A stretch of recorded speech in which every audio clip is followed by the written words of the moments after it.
Welcome to the RealTea podcast, brought to you by Tennessee Realtors. I'm your host, Angela Shields.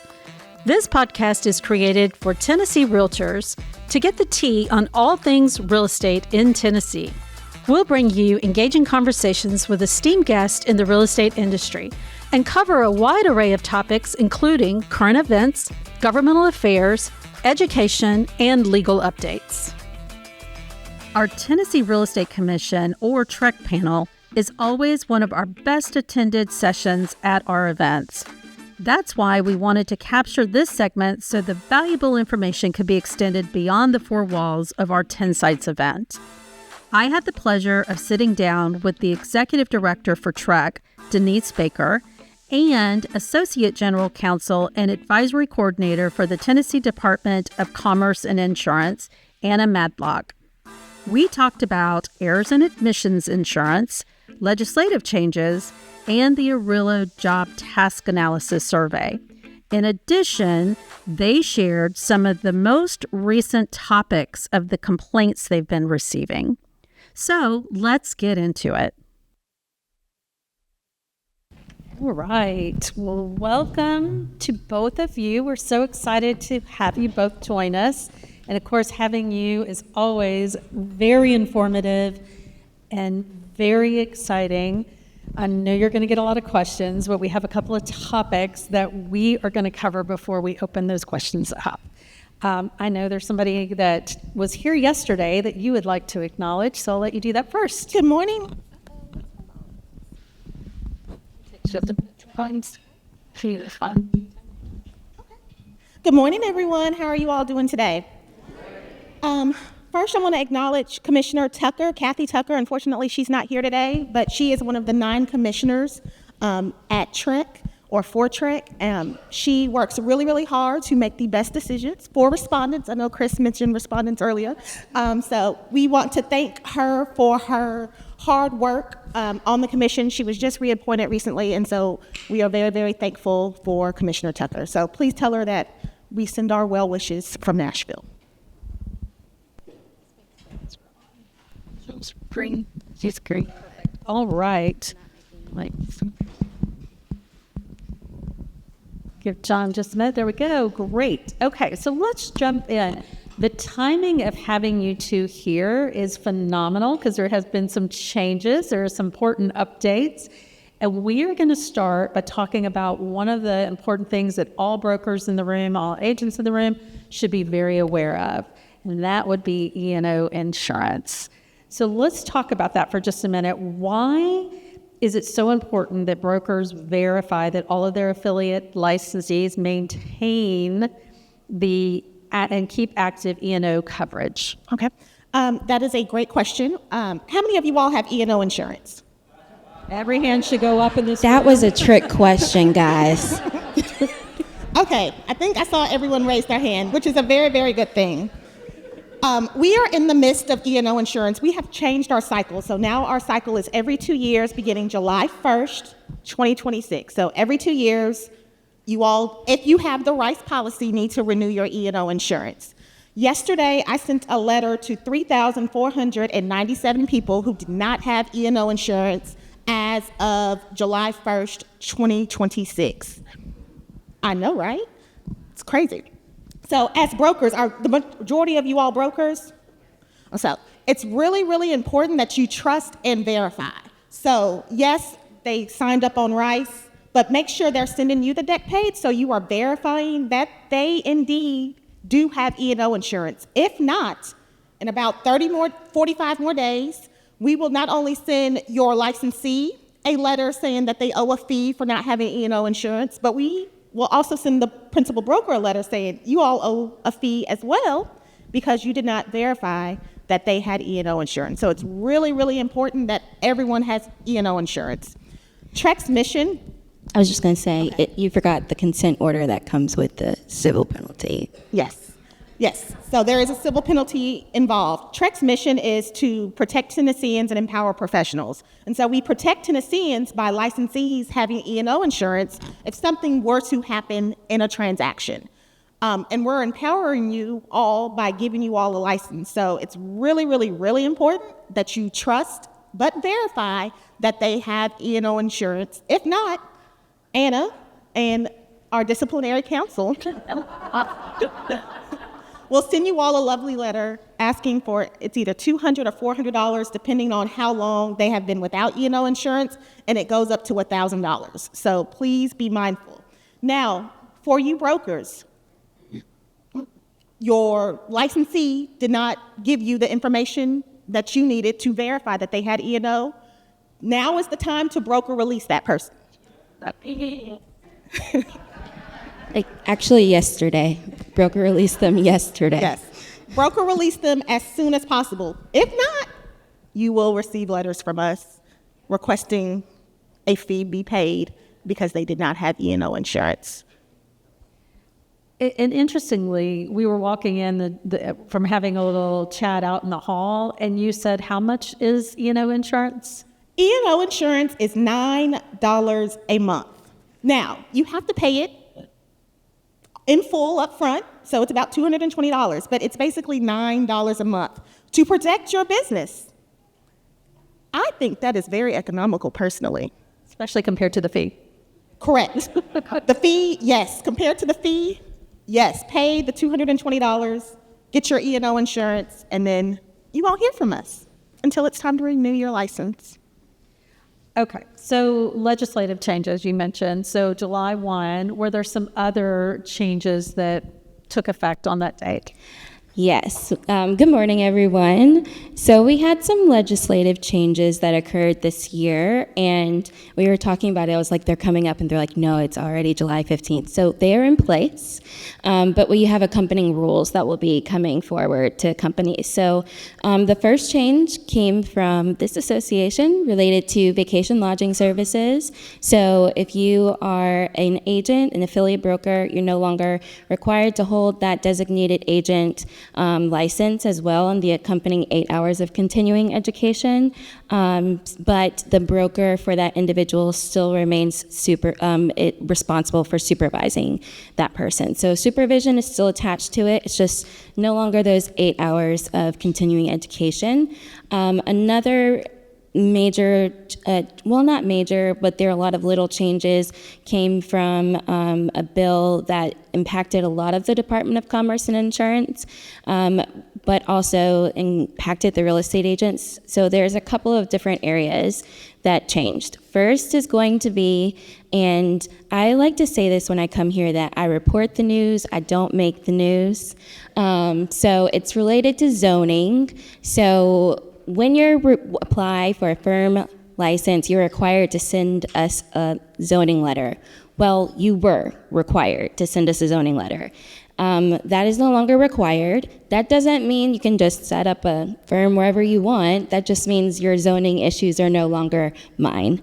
That means you need to check with your local codes and zoning commissions to make sure the zoning is correct. Also, there's a small other change there that said that signs had to demonstrate that you were in the business of real estate. I'm not sure how that happens other than maybe putting a house on the sign or saying you're in real estate, so we took that out because we weren't really doing that. So that's related to zoning. And then we had some changes related to renewing licenses. So if an individual's license expires and it stays expired for more than 1 year, which I know would never happen, but does all the time. After 1 year, it used to be that person had to automatically retest and reapply. Well, now there is the option for the person to pay back any of the penalty fees that they had before, but also take our 30-hour TREC course. So retest, reapply is not mandatory, but it's still available for those folks that don't want to take the 30-hour course or pay the penalty fees that are associated with it. Another change that is going to be coming is related to criminal convictions. So when we have individuals apply for licenses, I noticed that the bar to apply for a license was pretty high, but once you get it, it kind of dropped. And so we had a couple of situations, but not many, where we saw individuals that were already licensed, but for some reason at any kind of, our life circumstances change. After they had that license, they got into a little bit of trouble. And it used to state that the only way that we could take disciplinary action related to post-licensure criminal convictions would be if that person had a conviction related to money, dishonesty, or theft. And so we changed that to include some of our more violent offenses. So is, for example, if an individual had been convicted of, first-degree murder, I couldn't really do anything with that person's license. I didn't have the authority really to take that to revoke the license. Well, now I do. It's going to apply to any crimes that include force or violence related to persons or property. So we're talking about those bigger level crimes.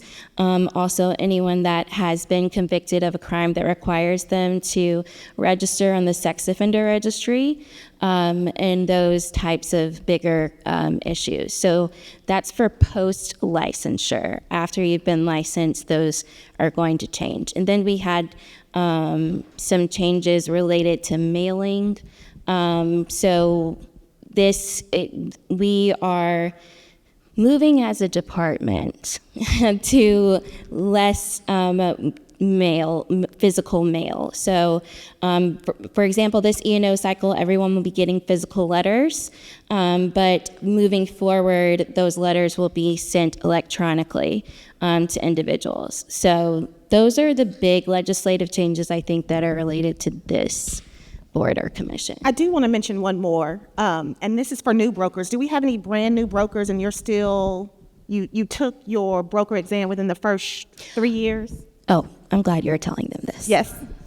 So we have a couple. So you all now you all now have 4 years to complete your 120 hours of CE. It's no longer 3 years. You have 4 years. After that, if you do not complete your 120 hours of CE, you can either become an affiliate broker again, or you can retake the exam and your 4-year clock starts over. So just be mindful of that as well. So that is just 4 years. So it's not 4 + 1, which makes 5. So that's how it had been beforehand. It would be 3 years. And then if you took that additional year to make 4, there was a penalty that you incurred. So now it's just 4, period. It's not 5. Anna, going back to the criminal record. Yes. Does that time clock start so that anybody from now on that has a criminal record, or can you go back and if somebody happened to have had one previously, you can go back and apply the law at that point in time? Right. So it doesn't apply retroactively. So it is anyone that has a conviction forthcoming. So right now it states that if you have been convicted or you plead guilty to one of these crimes, you have 60 days to let us know. And then you have the opportunity to have a hearing. But if you don't let us know within that period, your license is automatically revoked. Great, thank you for that clarification. Are there any common misconceptions or any kind of stress areas that you think that people that have a license today that they don't understand about something in the law that you all deal with? That's a good question. It's great that we're here because there's a lot of confusion between what TREC does versus what your association does. And in that time, and it really comes really honestly at E&O time.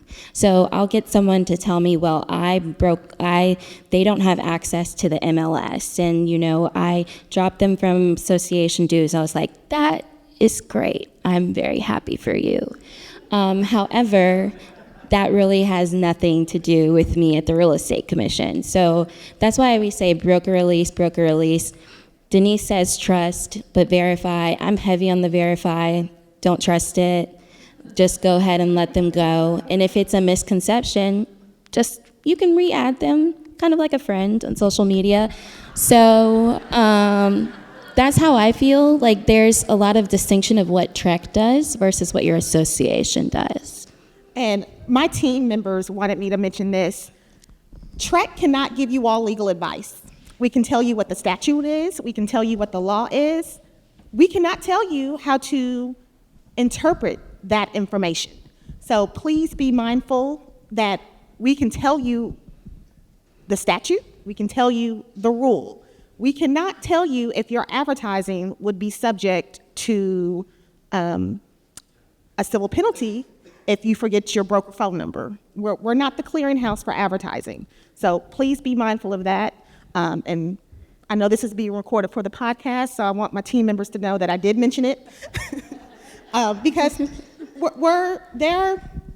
They want to help, and we really do want to be helpful, but we can't interpret the law for you. That is not our role. Our role is to protect Tennesseans and empower professionals, and that is what we try really hard to do every single day.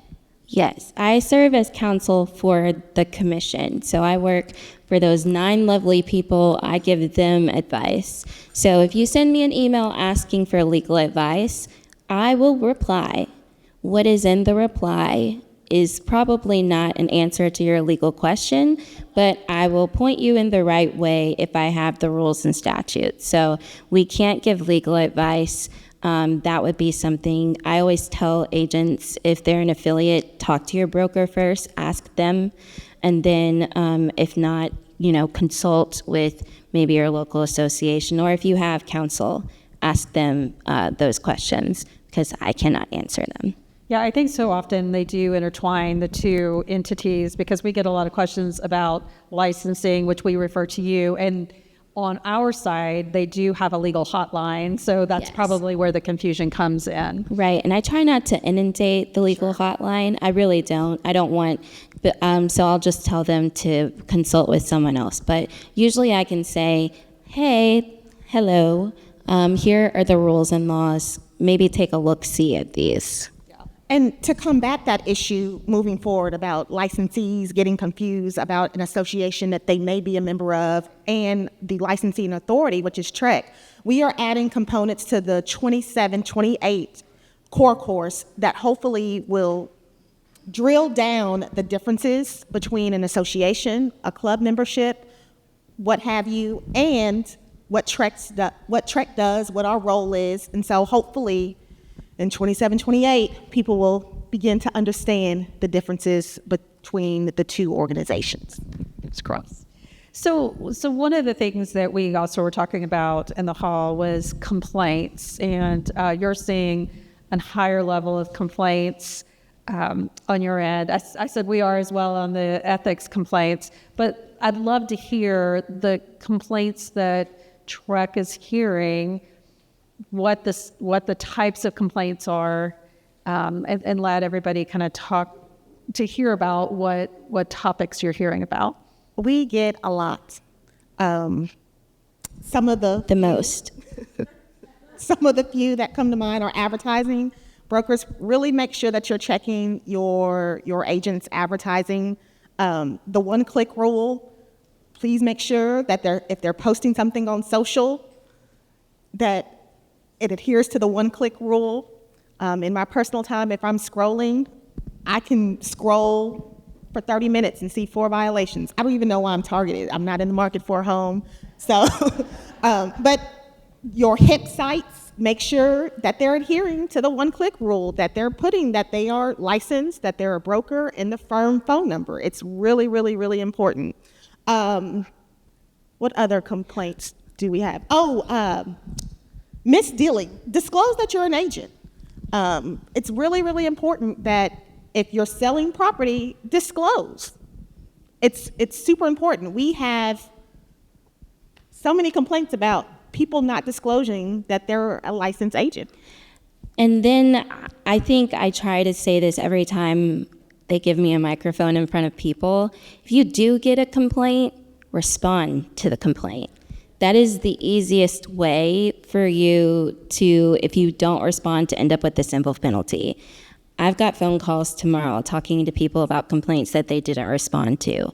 And make sure that you respond to the real estate commission, because sometimes individuals will file a complaint with the Attorney General's office. They don't send that information over, so respond to us. Make sure you send some kind of response. If your response is, I didn't do it, that's a response. It's not going to be helpful, but it is a response. So always respond if you have the opportunity. And I also, if you receive a complaint, contact your E&O insurance. That's what it's for. So respond, contact your E&O insurance, but definitely respond. The commission, I have noticed, they do not like for licensees not to respond. They take offense and have issued out $1,000 civil penalties for no response. It's going to be $1,000. Yeah. So real quick before we take a question or two, Denise, would you like to tell everyone about a survey they may receive from ARELLO? Okay. How many of you all are familiar with ARELLO? ARELLO stands for the Association of Real Estate Licensing Law Officials. Tennessee is a member of ARELLO. When you all take the national exam, that exam is certified by ARELLO. I happen to be on the examination accreditation committee, so I'm on the committee that kind of approves those exams. So we're in the process of doing a job task analysis. And part of that is asking licensees, educators, and regulators from across the country what should be on the real estate exam, the national exam. And so I hope you all take the survey as licensees and provide input on what should be on that national exam.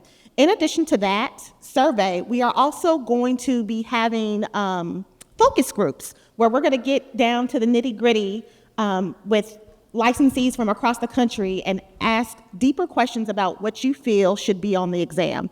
This is the first major exam change in probably 2 or 3 decades, so I'm really excited to be on the committee that is handling that, and we hope you all participate in that. I know I sent the survey out in the spring or winter newsletter, and I'm proud to say Tennessee, out of all the respondents across the country, Tennessee represented 10% of those respondents. So thank you all for participating in the survey, and have your agents participate. And if you are asked to be on a in a focus group, please participate. We really want to hear from you all what should be on the national exam. Thank you for serving on that, representing us. Okay, does anybody have a question? Catherine.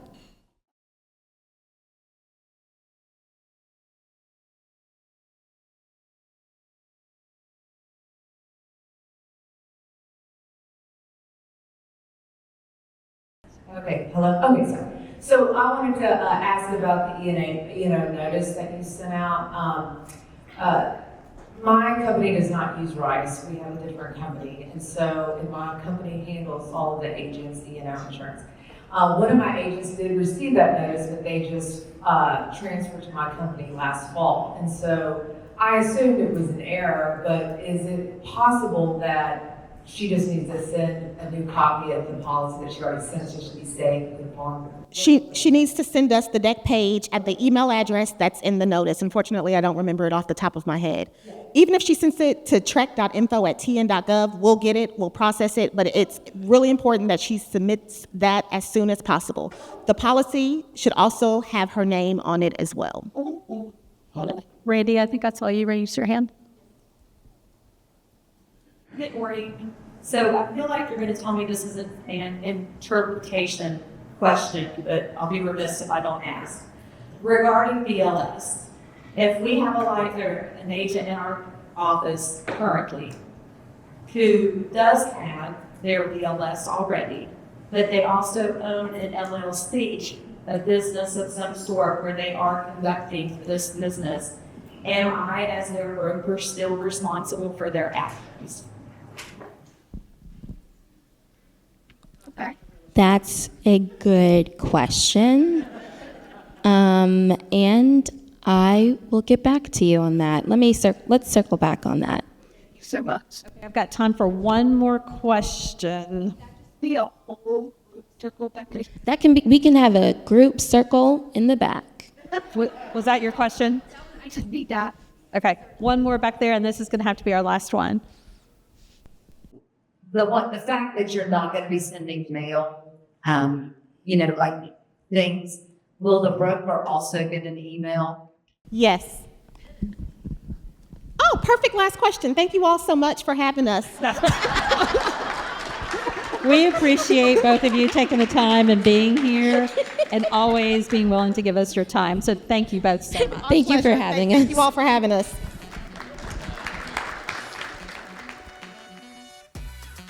Thank you all for joining us today on the RealTea podcast.